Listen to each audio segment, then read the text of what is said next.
Hi, I'm gonna quickly show you what is Isin and how and when to use it.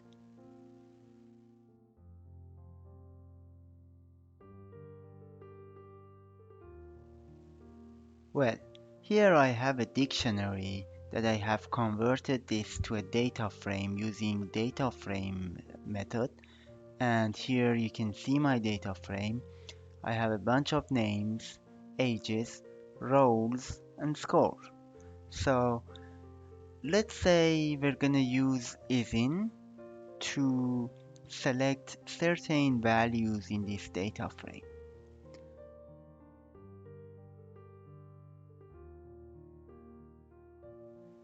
For example, if I'm gonna find the students in this data frame, Isin is going to be a part of my solution. So student is in the role column. So I would say table of role dot Isin, and I'm looking for student, right? So I'm basically looking for role columns in my data frame that has student keyword in them.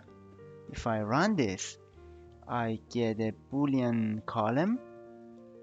You can see that there are only two true values, index of 0 and index of 3. If you verify here, you can see for 0 and 3 we have a student. You can also uh, print the data frame where those values are true. For that, you can put a table behind this line, and you can put everything in square brackets. So if I run this now, I'm printing only the zeros and the third rows, where rows are both students. And it's not only to filter based on a single value, like here we were looking only for a student. You can look for two different roles. Let's say we're looking for a role of a student and an engineer.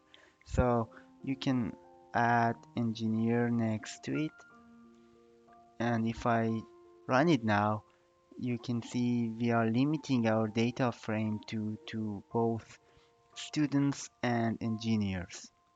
You can also look for like other columns. So here we were looking at the column of role. You you can look at age, for example, and you can limit your data frame to, let's say, age of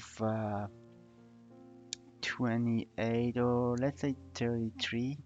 So here Sarah is the only person that has the age of 33. Or if I put 28, I should get John in the first place that has the age of 28.